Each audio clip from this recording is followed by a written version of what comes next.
Assalamualaikum warahmatullahi wabarakatuh.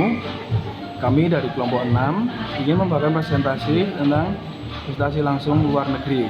Di sini kami beranggotakan Octavia Rista dengan NPM 0016 dan Mbak Erika Putri dengan NPM 0025, sedangkan saya sendiri dan Asari dengan NPM 0021 dan Mas Bagas Setiawan dengan NPM 0015 dan Mbak Ninda Arumsari dengan NPM 0064. Nah, di sini pengertian investasi asing langsung atau dengan disebut FDI, Foreign Direct Investment, adalah akuisisi terhadap aset asing dengan tujuan untuk mengendalikannya. FDI merupakan pemberian pinjaman atau pembelian kepemilikan perusahaan di luar wilayah negaranya sendiri.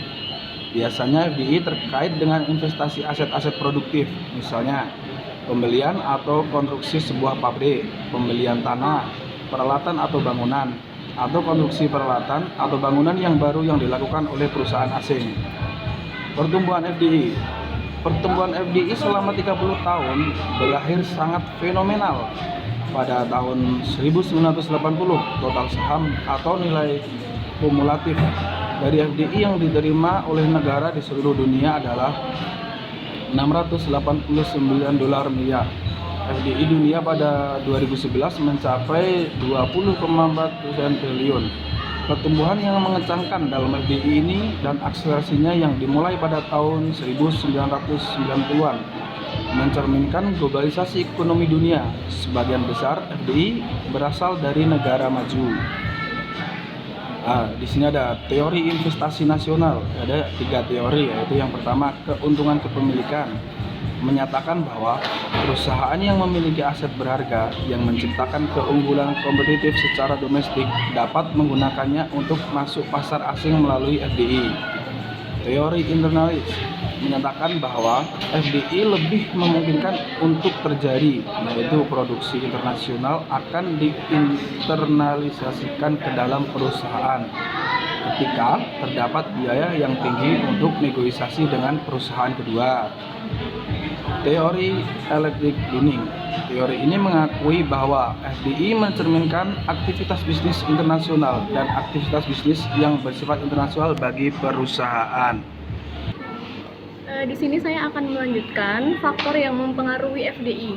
Jadi di sini faktor yang mempengaruhi FDI itu ada 3. Yang pertama adalah faktor pasokan, yang meliputi biaya produksi, logistik, ketersediaan sumber daya alam, dan akses terhadap teknologi kunci. Nah, yang pertama ada faktor biaya produksi. Lokasi asing biasanya lebih menarik dibandingkan lokasi domestik karena lebih rendahnya harga tanah, tarif pajak, sewa real estate komersial, atau karena ketersediaan yang lebih baik dan lebih rendahnya biaya tenaga kerja terampil atau tidak terampil. Lalu faktor yang kedua adalah logistik. Jika biaya transportasinya signifikan, sebuah perusahaan mungkin akan memilih untuk memproduksi di pasar asing daripada mengekspor dari pabrik domestik. Kemudian yang ketiga ada ketersediaan SDA. Perusahaan dapat menggunakan FDI untuk mengakses SDA yang penting bagi operasi. Kemudian ada akses terhadap teknologi kunci. Perusahaan dapat merasa lebih menguntungkan untuk mendapatkan saham kepemilikan dalam perusahaan yang telah ada daripada untuk membentuk kelompok ilmuwan riset. Kemudian faktor yang mempengaruhi FDI yang kedua ada faktor permintaan. Di sini ada 4 faktor, yaitu yang pertama akses pelanggan. Sebuah restoran, tempat saji, dan retail harus memberikan akses yang nyaman ke gerai mereka untuk alasan kompetitif. Kemudian yang kedua ada keunggulan pemasaran. Kehadiran fisik dari pabrik dapat mengangkat visibilitas produk perusahaan asing di pasar tuan rumah. Yang ketiga ada eksploitasi keunggulan kompetitif. Perusahaan pemilik merek dagang, nama merek, atau teknologi yang bernilai dapat memilih untuk beroperasi di negara asing daripada mengekspornya kepada mereka. Kemudian yang keempat ada mobilitas pelanggan. Jika salah satu pelanggan di perusahaan membangun pabrik di luar negeri, memungkinkan mereka untuk tetap memasok pelanggan mereka secara cepat dan penuh perhatian. Kemudian faktor yang ketiga adalah faktor politik. Yang pertama ada penghindaran rintangan perdagangan. Perusahaan seringkali membangun fasilitas asing untuk menghindari rintangan perdagangan. Sebagai contoh, Microsoft menempatkan sebuah pusat pengembangan perangkat lunak di Richmond, British Columbia, sebagian untuk menghindari pembatasan yang diterapkan pemerintah Amerika Serikat pada jumlah pekerja imigran berketerampilan tinggi yang bisa mendapatkan visa kerja H-1B dalam 1 tahun. Kemudian yang kedua ada intensif pembangunan ekonomi. Insentif pemerintah yang dapat menjadi katalisator terpenting bagi FDI, termasuk penurunan tarif utilitas, program pelatihan karyawan, penambahan infrastruktur seperti jalan baru dan cabang rel kereta api, serta pengurangan pajak atau pembebanan pajak. Selanjutnya saya akan membahas tentang jenis investasi langsung ya. Ini kan berdasarkan motif dan tujuan. Nah, investasi asing langsung itu ada investasi langsung horizontal dan investasi langsung vertikal. Nah, investasi asing horizontal itu adalah menurut Kurniati, investasi asing langsung yang dilakukan secara horizontal akan memproduksi barang yang sama di beberapa negara. Investasi asing langsung jenis ini memiliki motivasi untuk mencari pasar yang baru. Dan keuntungan dari investasi asing langsung jenis ini adalah efisiensi di dalam biaya transportasi karena tempat produksi yang ada menjadi lebih dekat dengan konsumen. Selanjutnya, investasi asing langsung vertikal. Menurut Kurniati, investasi asing langsung yang dilakukan secara vertikal menyangkut desentralisasi secara geografis dari aliran produksi perusahaan. Perusahaan akan melakukan kegiatan produksi di negara-negara yang memiliki biaya produksi yang rendah. Kemudian, hasil produksi di negara tersebut akan disalurkan kembali ke negara induk perusahaan untuk diproses lebih lanjut. Kemudian, berdasarkan bentuk pendirian.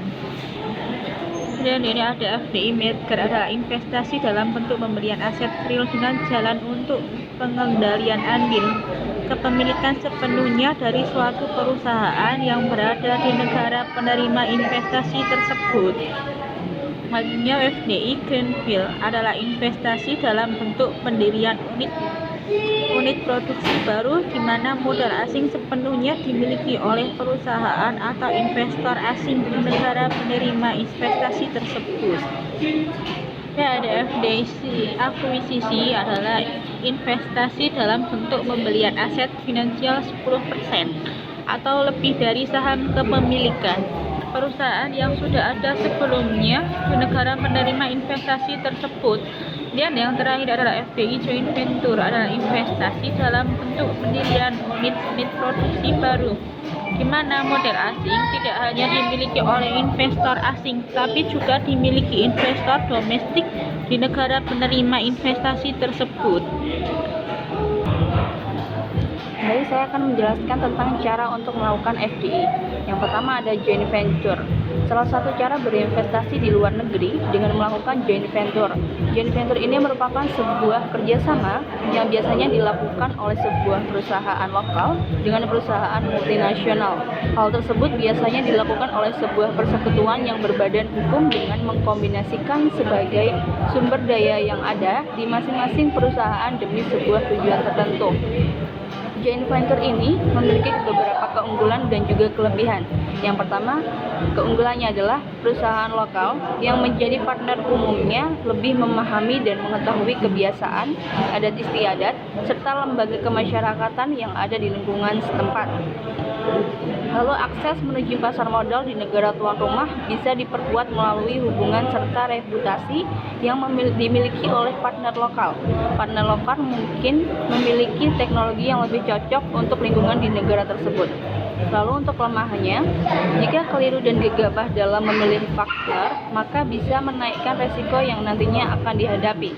Bisa saja terdapat pandangan yang berbeda antara partner lokal dan perusahaan. Terdapat harga transfer maupun komponen produk yang dapat menimbulkan konflik kepentingan di antara dua belah pihak. Kedua ada akuisisi atau merger. Akuisisi terjadi ketika sebuah perusahaan mempunyai saham biasa di perusahaan lain. maupun sebuah perusahaan menanamkan modalnya dengan jangka panjang di perusahaan yang lain. Berikut keunggulan dan kelemahan yang didapat dengan melakukan merger dan akuisisi. Akuisisi ini memiliki keunggulan dan kelemahan. Keunggulannya diantaranya, pertama, proses operasi menjadi lebih cepat. Tak perlu lagi menyiapkan sebuah manajemen baru sebab sudah ada manajemen dari perusahaan yang telah diakuisisi dan tinggal memantau kinerjanya. Yang ketiga, ada resiko bisnis menjadi lebih kecil. Lalu untuk kelemahannya, untuk melakukan investasi ini biasanya harus menyiapkan dana yang sangat besar. Biasanya timbul reaksi politik di negara tuan rumah ketika terjadi proses akuisisi.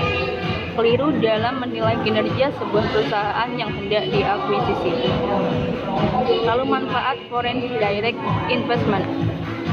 FDI atau Foreign Direct Investment merupakan poin penting dalam integrasi perekonomian internasional, sebab investasi asing tersebut dapat menciptakan sebuah hubungan perekonomian menjadi lebih stabil serta tahan lama di antara lingkup perekonomian dua negara. Yang kedua, penanaman modal asing yang juga disebut sebagai investasi global langsung ini menjadi sebuah saluran penting untuk mentransfer teknologi antar negara. Penanaman investasi asing juga membuat perusahaan lokal dalam negeri bisa lebih mudah untuk mempromosikan produk yang dimilikinya ke pasar modal, sebab akses ke pasar internasional telah terbuka sangat lebar. Yang ketiga, perluasan jangkauan perdagangan ini pun dapat menjadi sarana untuk membangun perekonomian di suatu negara. Hal tersebut meliputi nilai keluar dan masuk saham, juga aliran modal serta pendapatan dari sebuah negara mitra ataupun industri. Untuk selanjutnya akan dijelaskan oleh Mas Bagas. Selanjutnya, alasan forex direct investment dilakukan. 1. Meningkatkan keuntungan dari penjualan.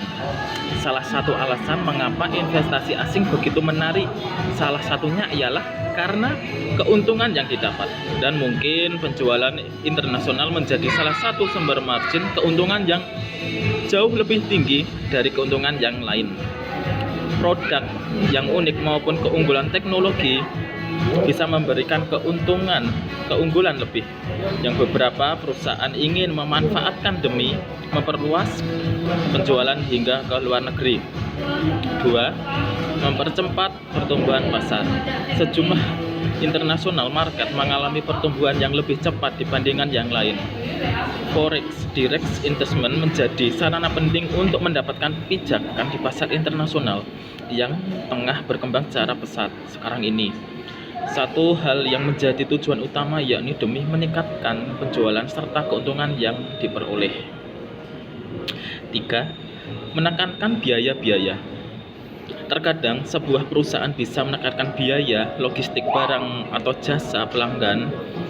Di beberapa negara, biaya operasional tenaga kerja biasanya lebih rendah sehingga melalui investasi asing bisa menekankan biaya produksi dari sebuah perusahaan, terutama jika bahan baku harus dikirimkan dari jarak jauh. 4. Mengamankan pasar domestik.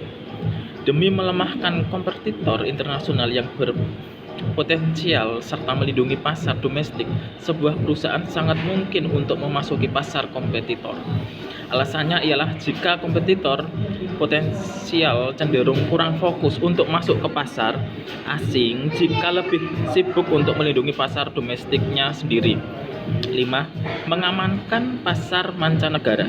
Melakukan investasi asing di negara lain terkadang dimotivasi oleh adanya keinginan untuk mengamankan pasar dari para kompetitor lokal. Perusahaan yang menghasilkan penjualan dengan jalan ekspor ke negara tertentu kadang merasa perlu untuk membangun kekuatan di negara tersebut demi mengamankan pasar mereka. Selanjutnya, kesimpulan.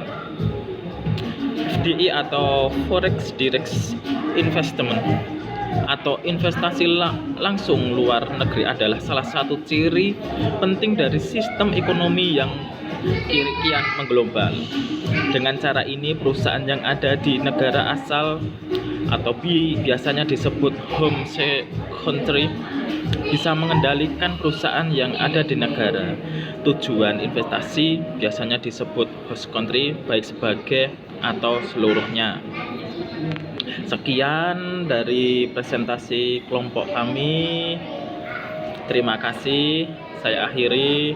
Wassalamualaikum warahmatullahi wabarakatuh.